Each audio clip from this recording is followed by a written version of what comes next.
नमस्कार, मैं हूं राहुल सिन्हा। सत्ता के सभी न्यूज मित्रों का स्वागत है। सत्ता की शुरुआत में सत्य पे सत्ता यानी 7 खबरें और दिलचस्प जानकारियां।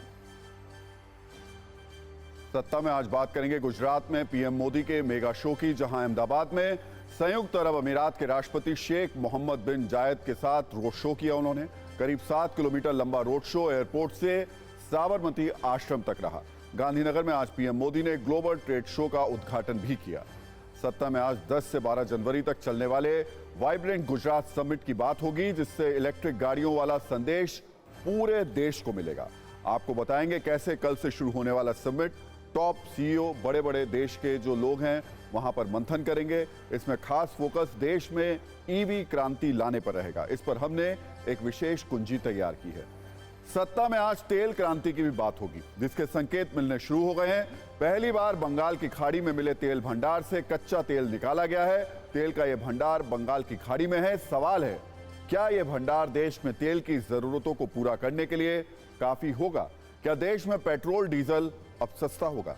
आज आपको देश की ऐसी कातिल मां से मिलवाएंगे जो एक कंपनी की सीईओ है और उसने शातिराना ढंग से अपने 4 साल के बेटे को मार डाला। सवाल यही है, एक मां ऐसे कैसे कर सकती है? राम मंदिर पर बयानबाजी को देखते हुए आज प्रधानमंत्री मोदी ने मंत्रियों को सख्त निर्देश दिए हैं। पीएम ने कहा कि आस्था दिखाएं, आक्रामकता ना दिखाएं, बेवजह की बयानबाजी से बचें और हर किसी की मर्यादा का ख्याल रखें। अयोध्या से नया अपडेट आया है। आज रामलला के लिए मंदिर में पहला स्वर्ण द्वार लगा दिया गया है। अगले 3 दिनों में 13 और द्वार लगाए जाएंगे। इस पर रामनगरी से आई तस्वीरों वाली कुंजी हमने तैयार की है। फ्रांस वाला अपडेट भी सत्ता के न्यूज मित्रों को दे दें। फ्रांस को नया युवा प्रधानमंत्री मिला है। 34 वर्षीय ग्रेबियल अटल फ्रांस के नए प्रधानमंत्री बन गए हैं। ये फ्रांस के पहले समलैंगिक पीएम भी हैं। तो सत्ता में आज सबसे पहले जो खबर आप सबको हम दिखाने जा रहे हैं, उससे पहले हमारी आपसे एक अपील है। अपने दिल को थोड़ा मजबूत कर लीजिए, क्योंकि यह खबर किसी को भी झकझोर कर रख देगी। यह खबर एक ऐसी मां की है जिसकी खुद की कंपनी थी। वो उस कंपनी में सीईओ थी। वो मॉडर्न थी, पढ़ी लिखी थी, एआई यानी आर्टिफिशियल इंटेलिजेंस की एक्सपर्ट थी। लेकिन अफसोस की बात यह है कि वो मां एमआई यानी मदर इंटेलिजेंस में फेल हो गई और आरोप है कि उसने अपने ही 4 साल के मासूम बेटे को बहुत बेरहमी से मार डाला। ये खबर वैसे तो गोवा से आई है, लेकिन इसमें किसी राज्य, किसी शहर या कोई नाम मायने नहीं रखता है, क्योंकि यह खबर असल में ममता के कत्ल की है। और आरोपों के मुताबिक उस ममता को खून खून करने वाली कलयुग की कातिल मां का नाम है सूचना सेठ। 39 साल की सूचना ने अपने बेटे के साथ जो कुछ किया, उसे सुनने के बाद आप भी यही कहेंगे। एक मां जिसने 9 महीने तक एक बच्चे को अपनी कोख में रखा और 4 साल के बाद उसे मार डाला। आखिर मां ऐसे कैसे कर सकती है? यह खबर किसी देश के छोटे शहर, गांव या देहात से नहीं है, बल्कि यह सब कुछ हुआ गोवा में। और इस वारदात को अंजाम देने वाली महिला भी एक कंपनी की सीईओ है। पुलिस का दावा है कि 39 साल की सूचना सेठ ने अपने 4 साल के बेटे की गोवा में हत्या कर दी। गोवा में अपने बेटे को मारने के बाद वो उसके शव को एक बैग में रखकर बेंगलुरु ले जा रही थी, लेकिन गोवा पुलिस ने उस कातिल मां को गिरफ्तार कर लिया और बैग से उसके 4 साल के बेटे का शव भी बरामद किया। आप सभी न्यूज मित्रों के मन में एक सवाल यह भी होगा कि आखिर एक मां इतनी क्रूर कैसे हो गई? तो इसकी वजह है इतनी ज्यादा चौंकाने वाली, जिसे सुनकर आप भी हैरान रह जाएंगे। इस हत्या के पीछे की वजह है नफरत, और सूचना सेठ ने यह नफरत थी उसको अपने पति के साथ, जिसकी सजा उसने अपने मासूम बेटे को दी। दरअसल सूचना का अपने पति के साथ विवाद चल रहा था। वर्ष 2010 में सूचना की शादी हुई थी, जिसके बाद 2019 में सूचना सेठ ने एक बेटे को जन्म दिया। लेकिन पति के साथ पारिवारिक कलह की वजह से वर्ष 2020 में सूचना का तलाक हो गया। इसके बाद बच्चे की कस्टडी का केस कोर्ट में पहुंचा, तो कोर्ट ने यह ऑर्डर दिया कि सूचना का पति हर रविवार को अपने बेटे से मिल सकता है। लेकिन सूचना को यह बात मंजूर नहीं थी। वो नहीं चाहती थी कि उसका पति अपने बेटे से मिल सके और ये मुलाकात ना हो सके, इसलिए उसने अपने बेटे को ही मार डाला। नफरत की आग में जल रही सूचना सेठ ने एक बार भी ये नहीं सोचा कि उसके 4 साल के बेटे का इस पूरी घटना में क्या कसूर है। क्या अपने बेटे की हत्या करते वक्त सूचना सेठ का कलेजा नहीं कांपा? क्या उसके हाथ नहीं कांपे? आखिर वो ईर्ष्या की आग में इतनी क्रूर कैसे हो गई? अब हम आपको बताते हैं कि एक कंपनी की सीईओ 39 साल की सूचना सेठ ने यह सब किया कैसे, यानी इस केस की पूरी टाइमलाइन को भी समझने की जरूरत है। 6 जनवरी को सूचना सेठ अपने बेटे को बेंगलुरु से गोवा ले गई। सूचना ने गोवा में रुकने के लिए कैंडोलिम के एक होटल में कमरा नंबर 404 बुक कराया और इसके बाद होटल में ही सूचना ने अपने 4 साल के बेटे को मार डाला। इसके बाद 8 जनवरी को सूचना सेठ ने होटल से चेकआउट कर लिया और वो अपने बेटे के शव को एक बैग में छिपाकर अपने साथ ले गई। इसके बाद जब होटल का स्टाफ रूम नंबर 404 में सफाई करने पहुंचा तो उसे कमरे में होटल में जो है खून के धब्बे मिले। शक होने पर होटल की ओर से पुलिस को इसकी जानकारी दी गई। जब सीसीटीवी चेक किया गया तो सूचना के साथ उसका बेटा पुलिस को नजर नहीं आया। फिर पुलिस ने उस टैक्सी ड्राइवर से संपर्क किया जिसमें सूचना सेठ होटल से बेंगलुरु के लिए निकली थी। इसके बाद गोवा पुलिस ने टैक्सी ड्राइवर से संपर्क किया और पुलिस के कहने पर टैक्सी ड्राइवर अपनी टैक्सी को लेकर पास के इस पुलिस स्टेशन पर पहुंच गया, जहां पर पुलिस ने 39 साल की सूचना सेठ को पकड़ लिया। जब इनके लगेज ओपन करके देखा तो उसमें बच्चे का डेड बॉडी मिला। जिस तरीके से डेड बॉडी मिला उससे एक कॉग्निजेबल ऑफेंस बनता है, तो इमीडिएटली कलंगुट पुलिस स्टेशन ने होटल के सुपरवाइजर के कंप्लेंट में मर्डर का एफआईआर रजिस्टर किया 302, 201 and section 8 of Goa children's act. Immediately Paresh के टीम इधर से चित्रदुर्गा डिस्ट्रिक्ट पहुंचा आईमंगला पुलिस स्टेशन में, तो वहाँ से वो लेडी को हमने डिटेन किया, वहाँ पे अरेस्ट किया। 39 साल की सूचना सेठ ने एक स्टार्टअप कंपनी की शुरुआत की थी और उस कंपनी का नाम था माइंडफुल एआई लैब, जिसमें वो सीईओ भी थी। सूचना सेठ के सोशल मीडिया अकाउंट से यह भी पता चला कि वो हार्वर्ड यूनिवर्सिटी के बर्कमैन क्लेम सेंटर में फेलोशिप कर चुकी है। एआई की एक्सपर्ट है और आर्टिफिशियल इंटेलिजेंस में उसे 12 साल का अनुभव है, लेकिन जैसा कि हमने पहले कहा वो मदर इंटेलिजेंस में फेल हो गई। अपने बेटे की हत्या जैसे क्रूर अपराध को अंजाम देने वाली ये महिला साल 2021 में एआई एथिक्स में टॉप 100 प्रतिभाशाली महिलाओं में शामिल रह चुकी है और अब वो हाई प्रोफाइल मां, एक हाई प्रोफाइल मर्डर केस में मुख्य आरोपी है, वो भी अपने ही 4 साल के बेटे की हत्या के लिए। कुल मिलाकर इस खबर ने रिश्तों की सत्ता को झकझोर कर रख दिया। लेकिन इस खबर से आगे अब भारत के उस फ्यूचर प्लान वाली खबर की ओर चलते हैं जिसमें न्यू इंडिया के लिए जबरदस्त चार्ज है। इसमें एक तरफ भारत में भारी निवेश के इरादे से यूएई के राष्ट्रपति शेख मोहम्मद बिन जायद अल नहान का भारत दौरा है, तो दूसरी तरफ पीएम मोदी की लक्षद्वीप यात्रा के बाद से वहां टूरिज्म बढ़ने की लगातार खबरें आ रही हैं। और इस सब के बीच मालदीव में भारत विरोधी सरकार के खिलाफ अविश्वास प्रस्ताव लाने की चर्चा शुरू हो गई है। खबर यह भी है कि मालदीव के राष्ट्रपति मोहम्मद मोइज्जू भारत आना चाहते हैं। उन्होंने भारत सरकार के सामने यात्रा का प्रस्ताव भी रखा है। लेकिन सत्ता में हम पॉजिटिव खबरों की कुंजी लेकर आए हैं और बात भारत के बढ़ते कदम, भारत में बढ़ते निवेश की। कल से वाइब्रेंट गुजरात शुरू होने वाला है। उससे पहले आज यूएई के राष्ट्रपति शेख मोहम्मद बिन जायद अल नहान अहमदाबाद पहुंचे। पीएम मोदी ने प्रोटोकॉल तोड़कर एयरपोर्ट पर उनका स्वागत किया। इसके बाद दोनों नेता 3 किलोमीटर लंबे रोड शो पर निकले।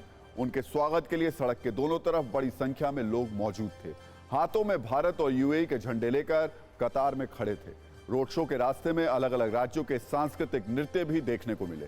एयरपोर्ट से लेकर इंदिरा ब्रिज सर्कल तक दोनों देशों के झंडे फहराए गए। प्रधानमंत्री नरेंद्र मोदी और यूएई के राष्ट्रपति समेत कई नेताओं के बैनर भी लगाए गए। लेकिन इस सब के बीच जिस पर पूरी दुनिया की नजर है वो है वाइब्रेंट गुजरात समिट। हर 2 वर्ष में एक बार आयोजित होने वाले वाइब्रेंट गुजरात समिट का ये 10वां संस्करण काफी खास होने वाला है।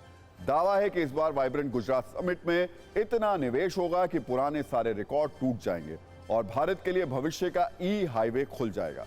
10 से 12 जनवरी यानी 3 दिन चलने वाले इस समिट में 133 कंपनियों के सीईओ, 34 साझेदार देशों के डेलीगेट्स, 16 साझेदार संस्थाओं के डेलीगेट्स, कई देशों के मंत्री, राजनयिक समेत कुल 1 लाख डेलीगेट्स ने रजिस्ट्रेशन कराया है। खास बात यह है कि 2019 के कुल 48,000 लोगों ने उस वक्त रजिस्ट्रेशन कराया था।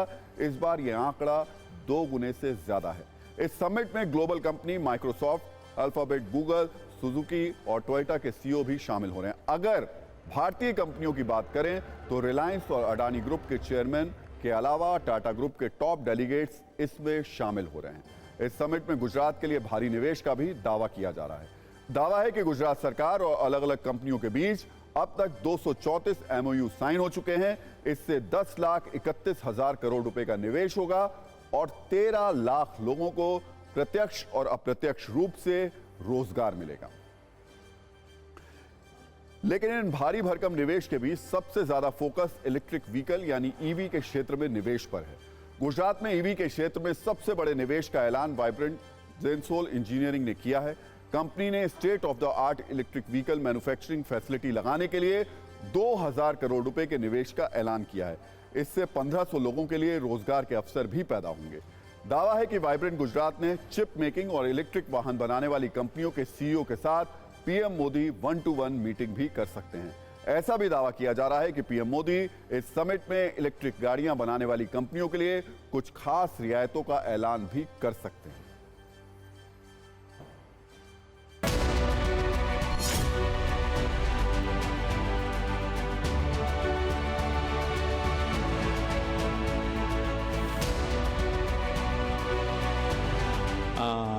I have a good relationship with Gujarat. I would like to invest more.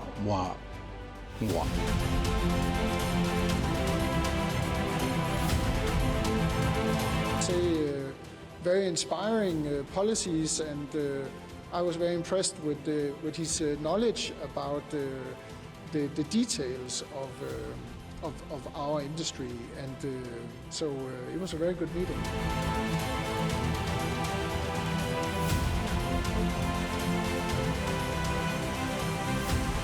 We're also proud that under the Atmanirbhar Bharat, the products which has all come out now quite well, our own products will become known to the global aerospace industry, and that way participating in this Vibrant Gujarat is going to be a big opportunity for HA.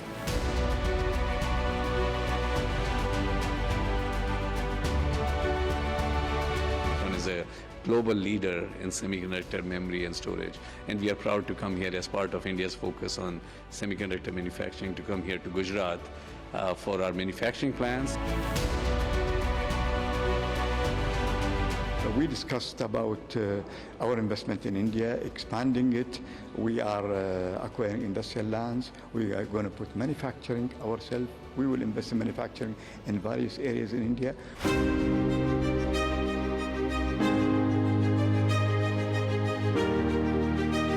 We had a truly fantastic conversation around the future of education, skilling and research in India. I think the potential is almost limitless.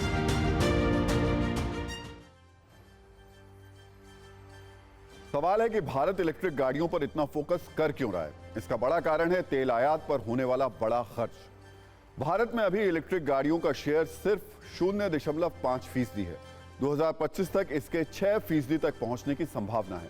Bharat ने 2030 तक सड़कों पर electric गाड़ियों की हिस्सेदारी 30% करने का target set किया है। अगर भारत ऐसा कर पाया तो 2030 तक कच्चे तेल की खपत में 10% और 2040 तक 20% की कमी होगी। आपको बता दें कि भारत अपनी जरूरतों का 86% कच्चा तेल आयात करता है। इसे आप ऐसे समझिए कि भारत हर वर्ष 1.5 लाख करोड़ रुपए का तेल आयात करता है और भारत इस खर्च को कम करना चाहता है। फिलहाल ऐसा लगता है ये इलेक्ट्रिक गाड़ियों की क्रांति से ही संभव हो सकता है। पिछले कुछ वर्षों में भारत में इलेक्ट्रिक गाड़ियों की डिमांड तेजी से बढ़ी है। साल 2020-21 में 48,179 इलेक्ट्रिक वाहन बिके थे। साल 2021-22 में यह आंकड़ा बढ़कर 2,37,811 हो गया। साल 2022-23 तक 4,58,746 यूनिट्स हो गई और 2023-24 में अब तक 11,80,597 इलेक्ट्रिक गाड़ियां बिक चुकी हैं। यानी 4 वर्षों में इलेक्ट्रिक गाड़ियों की बिक्री में 24 गुना का इजाफा हुआ है। गुजरात सरकार की और भारत सरकार की बड़ी पिच रहेगी इलेक्ट्रिक व्हीकल निर्माताओं को भारत में बुलाने की। भारत की सरकार ने PLI के तहत तमाम योजनाएं बनाई हैं जिनमें कि इलेक्ट्रिक व्हीकल निर्माताओं को आमंत्रित किया गया है, लेकिन अभी ड्यूटीज़ को लेकर, आयात शुल्क में कमी को लेकर के भारत सरकार की तरफ से बड़े ठोस आश्वासन दिए जाने हैं टेस्ला जैसी कंपनियों को, जिन्हें अभी नहीं मिले हैं। लेकिन फिर भी कई इलेक्ट्रिक व्हीकल कंपनियां भारतीय बाजार में निवेश के मामले में आगे आ सकती हैं। वैसे जिस वाइब्रेंट गुजरात सम्मेलन में इलेक्ट्रिक गाड़ियों के मैन्युफैक्चरर्स को भारत बुलाया जा रहा है, उस वाइब्रेंट गुजरात की शुरुआत का आइडिया भी अपने आप में एक दिलचस्प कहानी है। ये बात 2003 की है। तब गुजरात के CM नरेंद्र मोदी ने गुजरात में इन्वेस्ट समिट का प्लान किया, लेकिन वो इसके लिए कुछ अच्छा नाम चाहते थे। समिट को लेकर बैठक में नाम पर चर्चा हो रही थी। इसी दौरान उनकी नजर टूरिज्म कॉर्पोरेशन ऑफ गुजरात की फाइल पर बनी एक रंगीन लोगो पर गई। वो कुछ देर तक उसे देखते रहे। थोड़ी देर बाद सबके सामने कहा कि इस समिट का नाम वाइब्रेंट गुजरात रखना चाहिए। बैठक में बैठे कुछ अधिकारियों ने कहा इसमें निवेश शब्द छूट रहा है, जिस पर मोदी ने कहा वाइब्रेंट गुजरात नाम आत्मविश्वास को दिखा रहा है, इसलिए यही रखेंगे।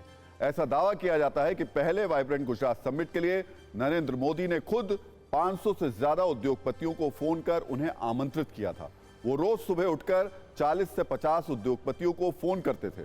उस वक्त राज्य के जो हालात थे उससे कंपनियां गुजरात से दूरी बना रही थीं। ऐसे में राज्य की छवि को सुधारने और कंपनियों को निवेश के लिए आकर्षित करने के लिए उन्होंने इस समिट की शुरुआत की, जो आज दुनिया के सबसे बड़े इन्वेस्टर समिट में से अब एक है।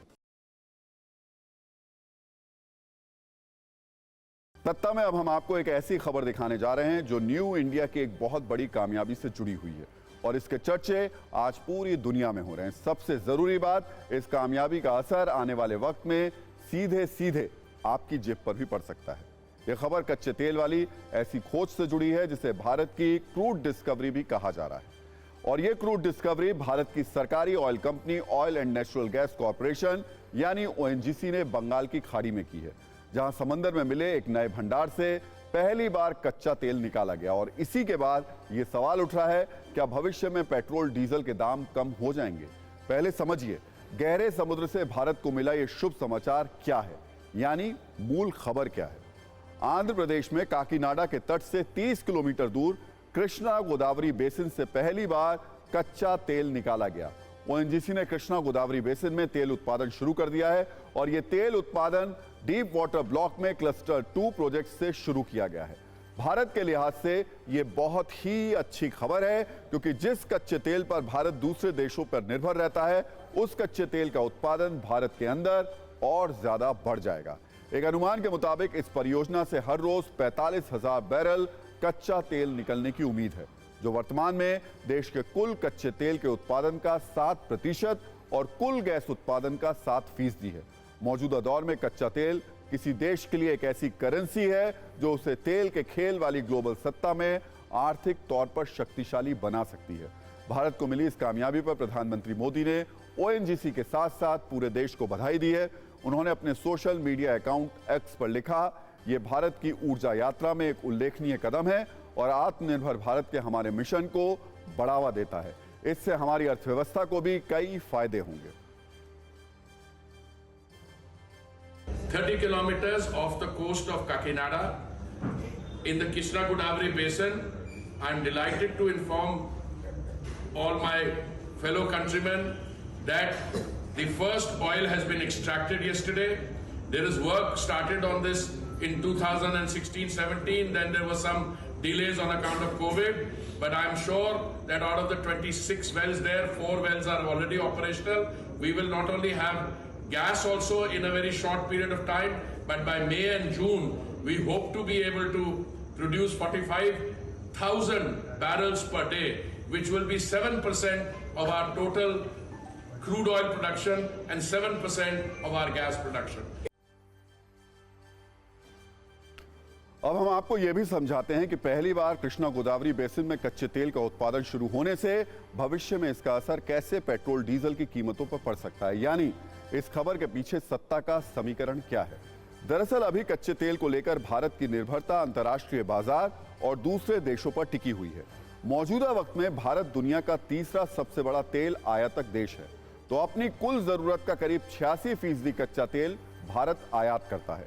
भारत जितना क्रूड ऑयल अभी आयात करता है उसकी कीमत करीब 1.5 लाख करोड़ रुपए है। इसके अलावा क्रूड ऑयल में कीमतों के इजाफे की वजह से पेट्रोल डीजल भी महंगा होता है और यही दलील देकर ऑयल कंपनियां पेट्रोल डीजल के दामों में इजाफा करती रहती हैं। लेकिन अगर देश में ही कच्चे तेल का भंडार मिलने लगेगा, नए भंडार से तेल उत्पादन शुरू होगा, तो कच्चे तेल को लेकर विदेशों पर हमारी निर्भरता कम हो जाएगी और भविष्य में क्रूड ऑयल प्रोडक्शन से पेट्रोल डीजल की कीमतों पर भी असर पड़ने की उम्मीद है।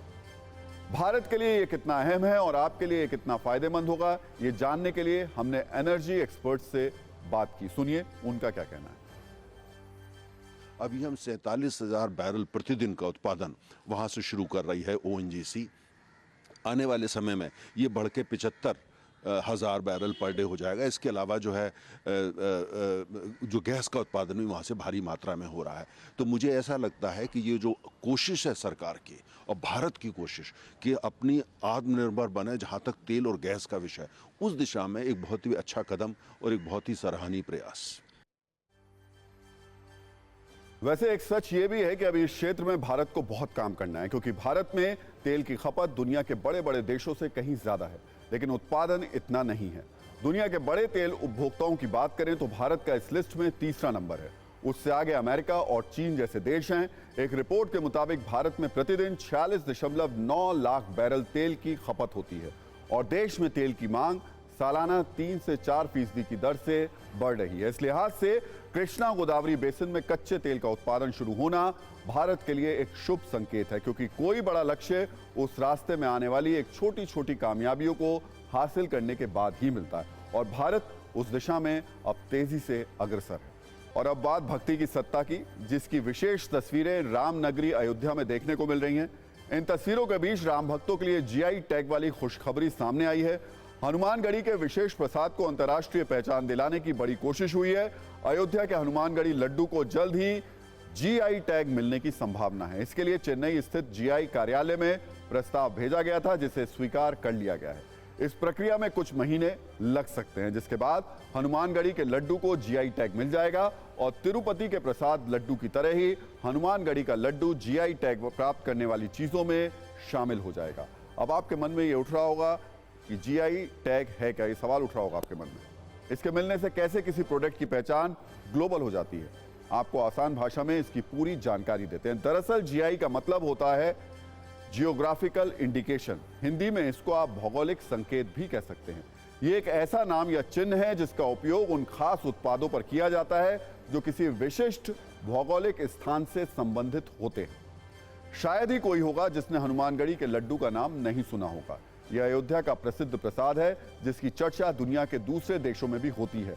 इन्हीं खूबियों और खासियतों की वजह से इसे GI टैग देने की प्रक्रिया शुरू हो चुकी है। हनुमानगढ़ी के लड्डू को GI टैग दिलाने के लिए अयोध्या की कल्याण समिति ने खाद्य पदार्थ वाली श्रेणी में आवेदन किया था। आगे आपको GI टैग में भारतीय उत्पादों की सत्ता वाली पूरी कहानी बताएंगे। पहले हनुमानगढ़ी के लड्डू की खासियत आपको बता देते हैं। हनुमानगढ़ी में बेसन और शुद्ध घी से लड्डू तैयार किए जाते हैं। ये लड्डू हनुमानगढ़ी मंदिर में भगवान हनुमान को भोग लगाने के लिए तैयार होते हैं। 200 लोग मिलकर ये भोग तैयार करते हैं। औसतन रोज 20 से 25 क्विंटल लड्डू तैयार किए जाते हैं।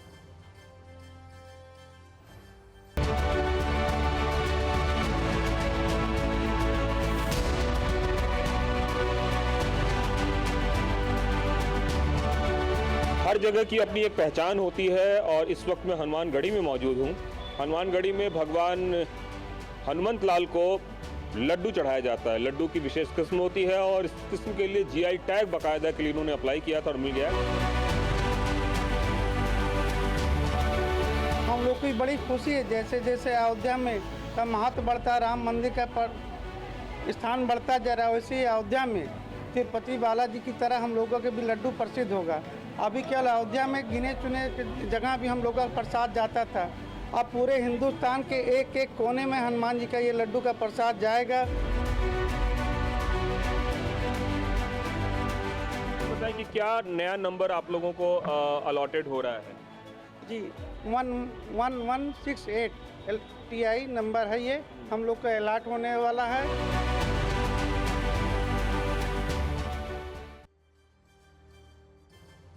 एक सवाल यह भी है कि किसी प्रोडक्ट के लिए जीआई टैग होना कितनी बड़ी बात है और इससे कैसे उस प्रोडक्ट की पहचान ग्लोबल हो जाती है।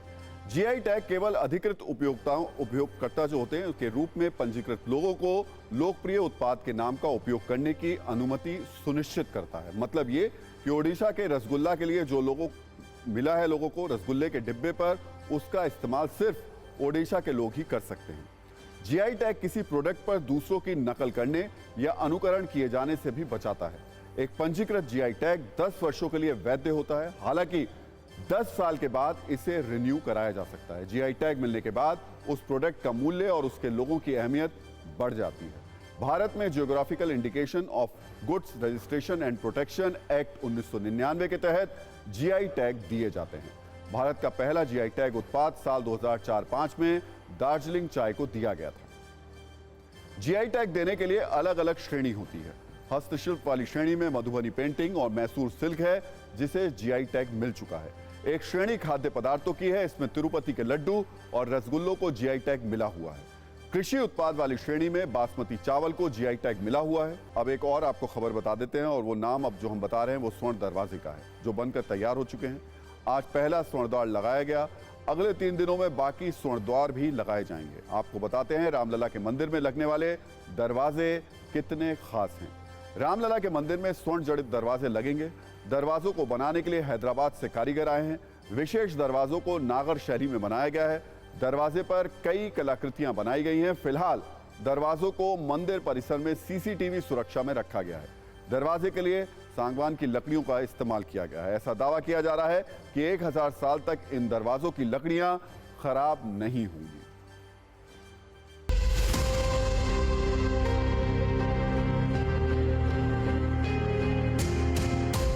भगवान राम के मंदिर की जब भव्यता की बात होती है तो पूरे मंदिर को भव्य राम जन्मभूमि मंदिर बोला जाता है, लेकिन उसकी एक एक जो चीजें हैं वो कितनी बारीकी और कितनी कारीगरी से बन रहा है उसकी TV9 भारतवर्ष एक झलक दिखा रहा है। हमारे पीछे एक डोर है, ये देखिए डोर की विशालता और भव्यता का अंदाजा आप इससे लगा सकते हैं कि कितनी नक्काशी और कितनी बारीकी कारीगरी इसके ऊपर की गई है।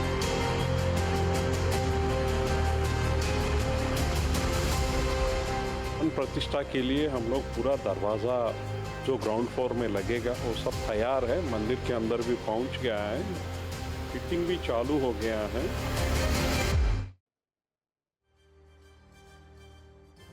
तो एक तरफ राम मंदिर में प्राण प्रतिष्ठा की तैयारी तेज हो गई है। सिर्फ 12 दिन बाद अयोध्या में रामलला की प्राण प्रतिष्ठा होनी है, लेकिन इससे पहले विश्व हिंदू परिषद के महासचिव चंपत राय के एक बयान पर विवाद भी हो गया है।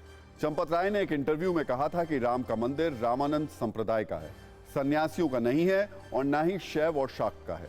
उनके इस बयान पर शैव संप्रदाय के साधु संत समेत देश के कई साधुओं ने आपत्ति जताई है।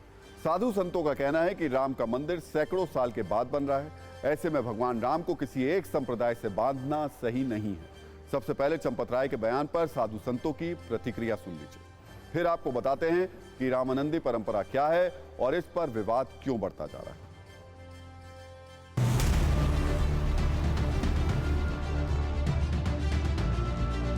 जो शिव के उपासक हैं शैव हैं, जो राम के उपासक रामानंदी, यही अंतर है।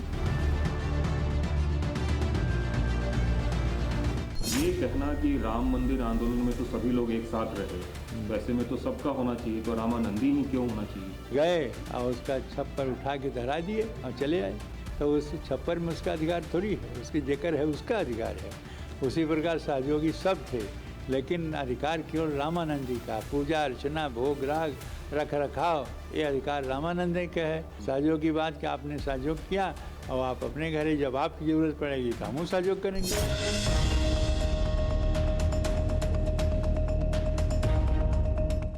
मैं उनकी बात से सहमत नहीं हूँ। राम मंदिर सबका है। मैं वैष्णव हूँ, मैं रामानंद संप्रदाय से हूँ, लेकिन ये कहना कि राम मंदिर रामानंदियों का है, यह बिल्कुल एक प्रकार से जैसे जहाँ समुद्र की कल्पना की जा रही हो उसको जो है एक संकुचित दायरा दे देना है।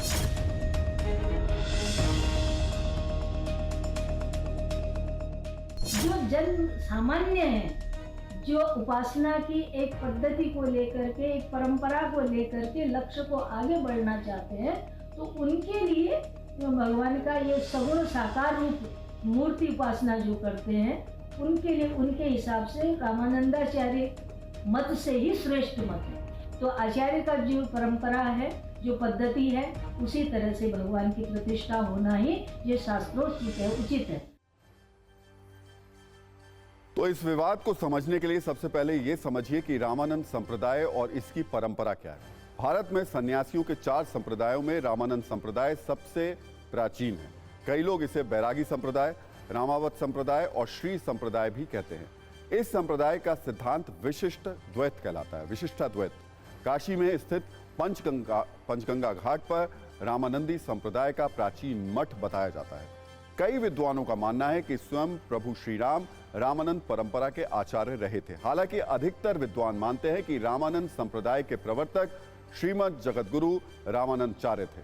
आचार्य रामानंद 14वीं शताब्दी के महान संत और धर्म सुधारक थे। जातिगत भेदभाव और अन्याय के विरुद्ध उन्होंने आवाज उठाई थी। बाद में उन्हीं के नाम पर इस संप्रदाय का नाम रामानंद संप्रदाय हो गया।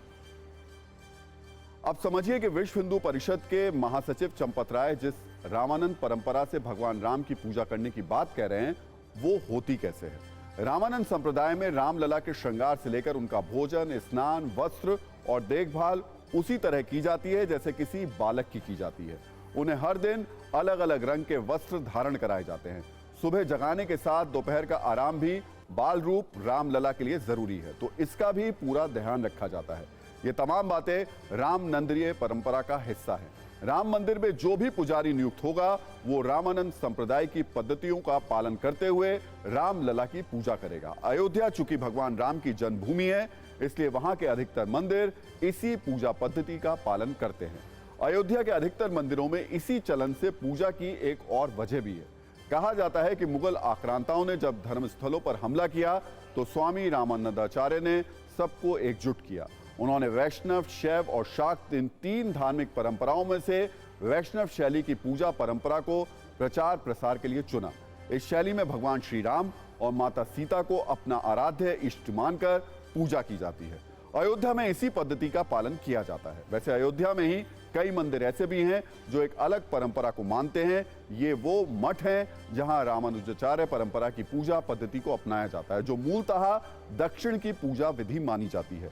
इसमें श्री नारायण और लक्ष्मी जी की पूजा होती है। रामलला की जन्मभूमि में कई और वर्ग भी हैं जो अपने तरीके से श्री राम को मानते हैं। एक है दास संप्रदाय। इसे मानने वाले प्रभु राम को राजा और खुद को सेवक की तरह देखते हैं। ये आमतौर पर अपने नाम के साथ दास जोड़ते हैं। भक्तों की दूसरी श्रेणी रसिक परंपरा वाली है। ये प्रभु राम को अपनी पति या प्रेमी मानते हुए उन्हें रिझाते हैं। रसिक अपने नाम के साथ शरण जोड़ा करते हैं। ये मूल तौर पर भाव की बात है, ये किस दृष्टि से राम जी को देखते हैं, लेकिन पूजन परंपरा रामनंदीय होती है।